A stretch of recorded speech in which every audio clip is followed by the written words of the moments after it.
What's up, fellas? So I had a guy who was having problems with a woman that was trying to change the location on a date. All right. Now, from the outside looking in, this looks pretty simple, but I wanted to go over some things with you guys. I wanted to break this down a little bit more in detail. All right. Now, I think most of you guys who've been following me a while knows that this is a common shit test, a woman trying to change the location. I've said that before, and quite frankly, I think he even knows that. All right. So I don't even want to dwell on that too much. I think he knows that that's a shit test. Women want to see if they can push you around or whatever the case may be, see if they can lead and all this and other shit. I think most of you guys know that, all right? But I want to get into some more deeper shit, all right? First thing, guys, is the price. Now, I teach you guys to go to cheap spots and locations and shit like this. Please believe women go and they Google these spots that you said tell a woman to meet you at. They Google and they kind of see it's shitty, or they read the reviews and they see that it ain't got their crab cakes that they want or their lobster tails and all this other bullshit. They go and Google the shit when you send it to them and they like, oh, this ain't a good spot, all right, or whatever the case may be. So they want to go to a nice spot where they can get them something to eat. All right. So y'all guys need to be weird as that when you pick these cheap spots, and the most they might have is some chicken wings or some fries or some shit like that's cheap as fuck or whatever the case may be. They might want to go somewhere where it got a little bit better quality of food. All right. Because y'all know most women are foodies. All right, whatever the fuck that means, a foodie. I don't know what the fuck that means. You got a 130-pound woman talking about she's a foodie. Well, obviously you won't eat too much food, your little skinny ass. But the main thing, guys, is you trying to keep your investment down. All right, when you keep your investment down, guys, this is when you have the ability to just walk away. All right, why do you guys think that they try to get y'all guys to do a layaway when you go to the store? That's basically what you're doing when you do an expensive meal or something. You're doing a layaway on that ass. All right, and so when you go to a store, they tell put $100 down. Put $100 down on a $5,000 TV. Why you guys think they do that? Because they know that you invested with your little $100. They don't even really care about the $100. They know you don't want to lose it, all right? And they know that people do things and then they change their fucking mind, all right? People go out, they walk into the store and they see a big TV in the store, and then all of a sudden they go in and do an impulse buy, and then they get to thinking about it later on. But you got your $200 down on layaway. You don't want to lose your $200, so now you invested in it. All right, it just depends on what the $200 means to you. So they want you invested in it. This is what a woman tries to get you to do. She wants you invested in chasing that ass. When you go and you spend $20, $25 on a date, you ain't invested in shit. You can walk away with ease because you're not that invested. So please understand that women are trying to get you to fucking invest.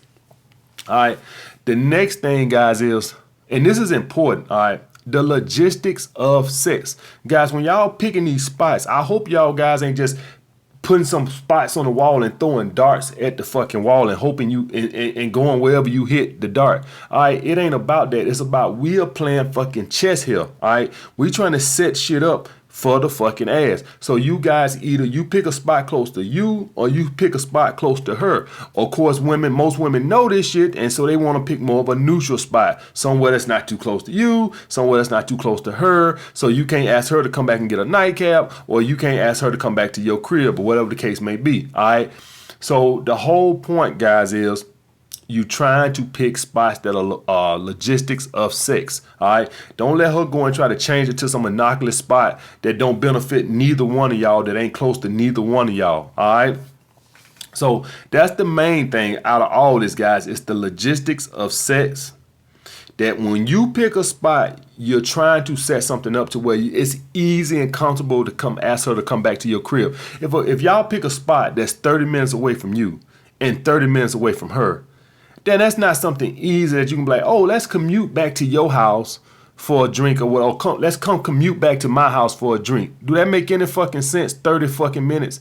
So you want something that's probably 5 or 10 minutes at the most, preferably like 5 minutes away from either you or her. All right, it's either or. It could be either you or her, but at the end of the day, it don't really fucking matter. You just want to set it up to where even if you come close to her, now she's got to come close to you next time. So let's hypothetically say, okay, you went close by her this time, or whatever the case may be. All right, now you just set it up now to where, okay, I came to you last time. This time we're going to set this one up near me. That way you can make your move. That way you can invite her back. All right, so guys, that's the number one thing you guys need to understand when you do this. It's logistics of sex. That's why I don't want you guys letting women change the spot. Because some of you guys over here, quite frankly, go and spend probably $75 on the first date don't mean shit to you. All right, that probably means something to my school guys or my college guys. But some of my guys over here already on their purpose and already making money. So $7,500 on the first date really don't mean shit to them. So when I say that to them, and the girl wants to pick a more expensive location, it really don't mean shit because maybe money is not an issue. All right. But logistics is. All right. The logistics dictate the location. All right. The logistics. We playing chess. We trying to set some shit up here, guys. All right. So don't never let a woman change the location. Not only is it going to lower her interest because you let her lead now, but now you end up probably spending more investment. Listen, I don't give a fuck how much money you got. If you're going to be out here trying to build a 5, 6, 7 girl rotation, that shit can get expensive. All right. If you're dealing with 5, 6 girls in a week and shit and you dating all these girls or whatever the case may be, that shit can get expensive. Especially if we're going to start doing 2, 3 dates on Saturday and Sunday and shit, that shit can get expensive. So I don't really give a fuck how much money you got. You want the shit to where I can just walk away, no issues. I don't give a fuck. So we want to go to the most cheapest spot that we can. Now, once you fuck, you know, if you want to spend $200 on a date once you fucking, then go ahead. If you make the money and don't mean nothing to you, then go ahead. I do it all the fucking time once I'm fucking. All right. Until I get some ass, that credit card stand in the goddamn pocket. That's the way that works, guys. All right. All right. So I had another guy had asked a very important question, right? I think this is very important because, you know, I preach purpose over here. And so what's going to end up happening is you guys going to start having employees or girls you work with and shit like this. So he basically had a woman that's good for business, but she's annoying. All right. And I'm going to take it from the aspect that maybe he's fucking her or whatever case, but it really don't fucking matter. It don't matter if he's fucking her or she's just an employee. At the end of the fucking day, guys, here's the fucking thing. Employees shit test too. People you work with shit test too. Everybody shit tests. All right. Everybody wants to test your fucking strength. It's not just women you're fucking. Employees, your fucking neighbor, everybody fucking shit tests. Everybody want to see if you're willing to stand up for yourself. That's the bottom fucking line, guys. So you guys need to understand that everybody shit tests. Just stop thinking that women shit test. Your friends shit test. Everybody subconsciously shit test without even fucking knowing it. Everybody subconsciously, every now and then, periodically, just test somebody to see what they fucking made of. All right, without even thinking about it. Everybody does that, guys. You always have to stand your fucking ground with everybody. You always has to be a fucking man. All right. The number one thing with this, guys, is abundance mindset. You can't let employees dictate. See, here's the thing, guys. When you fail those shit tests, they start to feel like, oh, he need me. He need me. I'm a great asset. Guys, I've never had an employer call me back after I left the job. You know why? Because the business keeps going. They've put themselves in a position to where they don't depend on an employee or some employees. All right. They have built their business where your ass is easily replaceable. All right. The gym I was working for, you think they called my ass, hey man, can you please come back? We need you. They don't give a fuck about me. They call somebody else in the next day and that train. If I was to check on that gym 10 years from now, they'll still be kicking. All right. They put themselves in a position to where they don't depend on no employee. That's how you have to do it. So you asking me this lets me know that you put a lot of bank into this one employee, that you put a lot of your business into this one employee. You cannot do that. All right. Do it look like I'm just depending on YouTube here? All right. I got Patreon. I got a book coming out. I'm starting my podcast soon. Once I get everything settled, I'm not just going to depend on YouTube. All right. Because that's stupid. So you don't ever want to just depend on a couple of employees. You always want to have your business where you can replace employees easily and they know it. All right. So what you is you run around with a scarcity mindset and they can feel it. That woman can feel it. She can feel that you need her. And so you gave her an inch and now she's taking a mile. Listen, she didn't get annoying like that overnight. She tried a little something. She came in a little late or did something. Or maybe she mouthed off one day and you took it. And then she's like, oh, All right, you supposed to nip that shit right in the bud right then. All right. So for any of you guys, I say that this video is important to me because I preach purpose. And so what's gonna end up happening is a lot of you guys gonna start businesses and things like this, and you're gonna have women and employees. It ain't just women, anybody who works for you, they gonna test.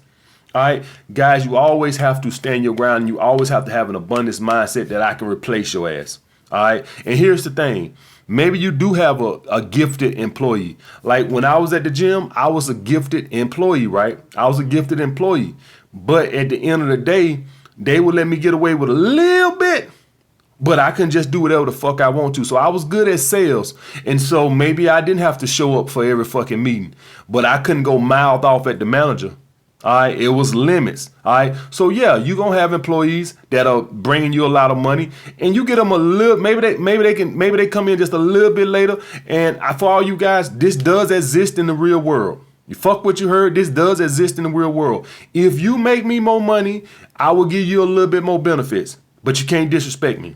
All right, you can get a little bit more benefits. Maybe you don't have to come to every meeting, but you will respect me. All right. And that's how it was when I was at the gym. I was good at sales, and I didn't have to come to every fucking meeting. And I didn't have to always do the programs on the in the computer and shit like that. They gave me a lot of slack. And this happens in the real world. We see it with football and basketball players. The great basketball players and stuff like this, they can do a little bit more. They can get in a little bit more trouble, but it still comes with limits.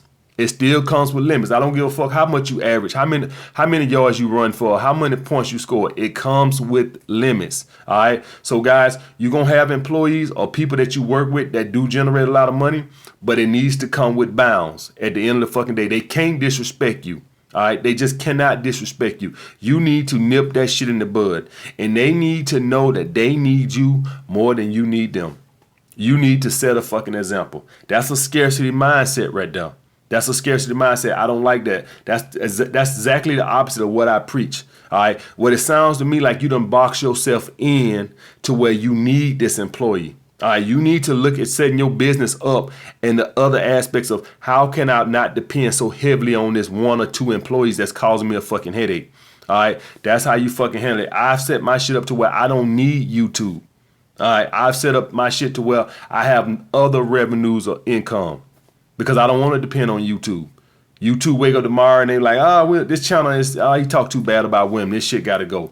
I don't want to depend on them. All right, so I diversified my shit. I diversified my business because I don't want to just depend on them. If you guys know anything about investing in the stock market and shit like this, they tell you diversify your investments. Invest in 10, 20. That way in one tank, you still got 19 more or you still got 9 more. That's how you need to do your business with your employees. You need to always have it to where you don't need one person. Your business is not dependent upon one fucking person. All right, guys, that's how that shit works. All right, but getting back to the first point, guys, never let a woman change the location of the date. We trying to keep our investment down. But most important thing, guys, I stress this, is the logistics of sex. All right. Listen, if you want to go by her the first time, just so you can set it up the second time, that's fine. Because let's be honest, most women ain't gonna come back to your place on the first date. So I hypothetically say you go by her the first time. That way she have to come by your spot the next time. And that way you can ask her back to the crib. If y'all stay close by, then you can just do your crib. It don't really fucking matter. All right. If she don't got her own place, then I would always try to pick a place close to me anyway, because it ain't like we could go to her place no fucking way. All right. But that's the main thing with that guy. That's why I mainly don't want a woman changing. Besides the shit test is the logistics of sex. We playing chess here. We trying to set some shit up. All right. All right, guys. Like the fucking video. Comment down below what you guys want to see next. Get rid of that fucking scarcity mindset. As you guys get on your fucking purpose, you're going to have employees and people working with you. People going to fucking test to see what they can fucking get away with. Nip that shit in the bud from the fucking get-go. Even if it means you losing some money. Even if it means you losing some money. Because at the end of the day, other people you work with see that. And if they see you get rid of somebody that makes you money, then they tend to get in line like, oh, if he got rid of her, then I know my ass can go. People see that. People see that. So don't, and if you let them get away with too much, then they see that too. Like, oh, he let her get away with everything. So it's never good, guys. You have to nip that shit in the bud. All right, we all know it's favoritism in the business for people who make you money. We know that shit exists. I've seen it exist with me. I've made companies a lot of money, and I've seen that I've gotten away with shit. All right, but it was within limits. I couldn't be just blatant out disrespectful and driving somebody fucking crazy. All right, so that's the thing with that, guys. All right, like the video. Comment down below what you guys want to see next. Holler back.